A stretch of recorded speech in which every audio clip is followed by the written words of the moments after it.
é um teatro. Depois dessa experiência do sonho, ficou claro para mim que o que a gente vive aqui me parece ser uma simulação. Quando a gente morre, a gente tem uma expansão de consciência e uma percepção muito maior. A vida não pode ser só isso aqui que a gente trabalha e come e tenta viajar de vez em quando. Eu percebi no sonho que ela estava morta. Ela não me deixou nem ficar deslumbrado com isso, porque ela não tinha tempo. Tipo assim, cala a boca, eu não tenho tempo, vem aqui que eu preciso te mostrar uma grande coisa. É como se ela pudesse ter tido uma escapadinha ali e falado, peraí que eu vou ali no Vinícius para contar como que é do lado de cá. Que está além dos limites convencionais do conhecimento. Portal transcendental. A história a seguir é baseada em um relato real feito por Vinícius, um brasileiro, engenheiro ambiental. Esse relato faz parte de uma série de 3 vídeos, onde ele conta essa experiência e outras que teve. Foi extraído do canal aqui do YouTube chamado Afinal, o que somos nós, onde eles recolhem os relatos de pessoas que vivenciaram experiências quase morte. Dá um like para incentivar o canal a continuar com mais vídeos e crescer. E esse relato do Vinícius se mescla com um relato de um americano, de Michigan, chamado Andy. Ele passa por experiência de quase morte após se afogar em um lago e vê suas diferentes experiências já vividas aqui na Terra. Os vídeos do canal Portal Transcendental são para entreter e elucidar acerca dos relatos existentes. Espero que goste. Vamos ao vídeo. Eu sonho muito com frequência, sonhos comuns, sonhos estranhos, mas a sensação que eles me deixam é de sonho. Mas esse que eu vou contar agora não foi uma sensação de sonho, foi uma sensação de vivência real disso que eu vou comentar. Fui criado dentro de um centro espírita. Bom, e nesse contexto eu conheci uma amiga, ela sofreu um acidente e faleceu. E como nós éramos muito próximos, eu senti muito a morte dela. Mais ou menos uns 2 meses depois, eu tive uma vivência no sono com ela, que eu nem vou chamar mais de sonho, mas foi comigo dormindo. Para mim não foi um sonho.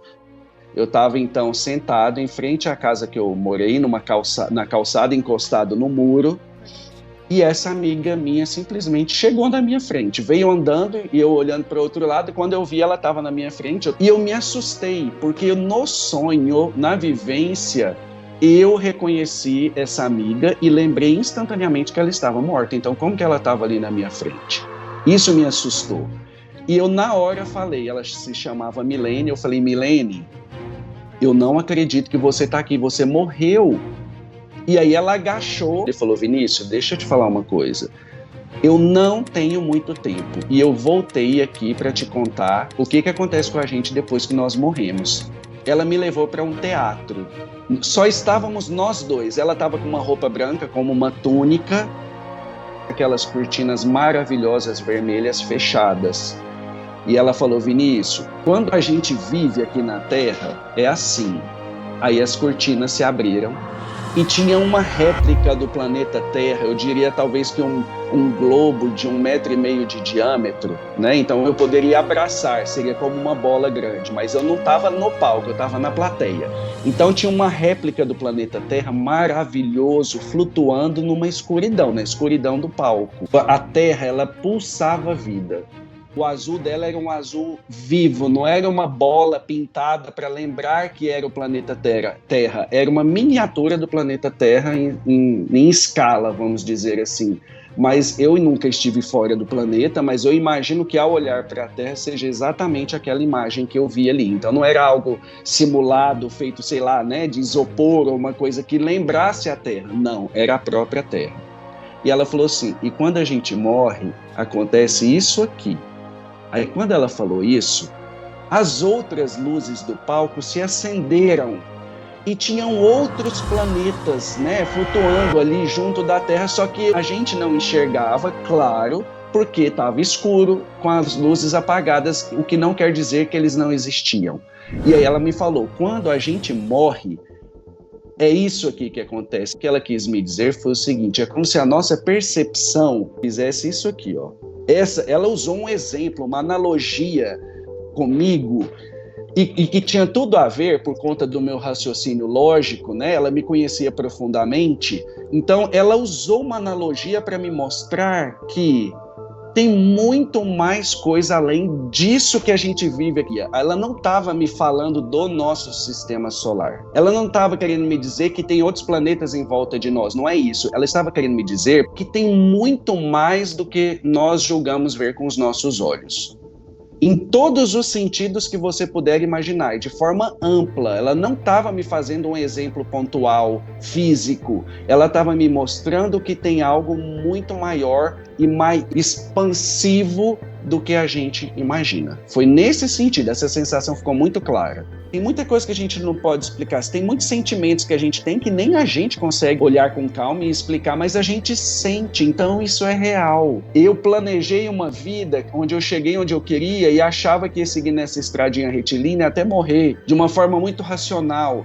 E por que eu olho tanto o céu? Porque esse exercício me faz lembrar que a gente está imerso numa imensidão inexplicável ou cheia de mistérios, o universo, essa coisa muito maior do que a gente imagina. Então, hoje, olhando essa experiência, quando eu vejo que eu estou muito aqui no terra a terra, assim, correndo, andando, fazendo minhas coisas e tal, aí à noite eu olho para o céu para lembrar que isso tudo aqui é um teatro. Essa é a sensação que eu tenho.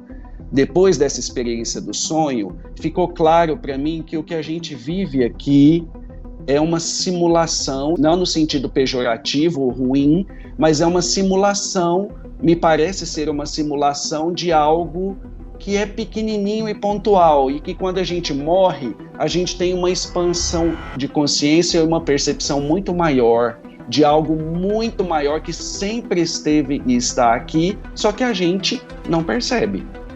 A gente não, né? Porque muita gente percebe, se liga a isso.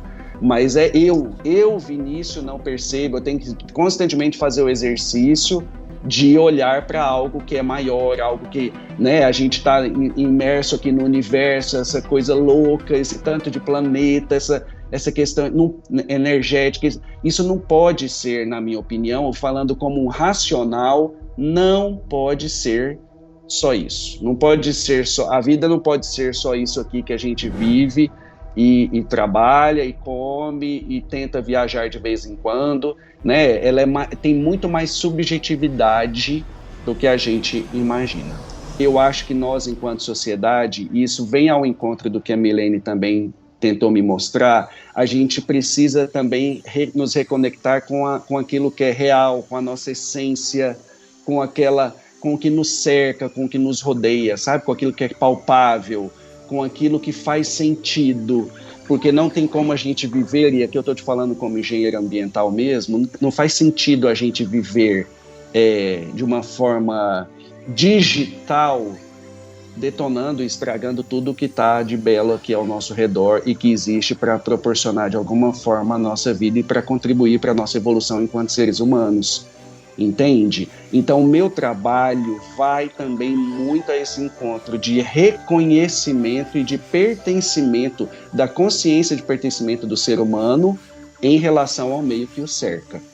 Então não adianta, por mais que eu tenha estudado espiritismo muitos anos, né, o espiritismo é uma religião que acredita na reencarnação, na vida após a morte, por mais que eu tenha estudado isso muitos anos, se for para eu colocar numa balança tudo que eu estudei e o exemplo que a Milene trouxe para mim, o exemplo dela pesa muito mais do que os meus 16 anos dentro de uma casa espírita, você entende? Porque foi uma coisa que ela trouxe numa linguagem que eu consegui decodificar instantaneamente, e isso me marcou muito.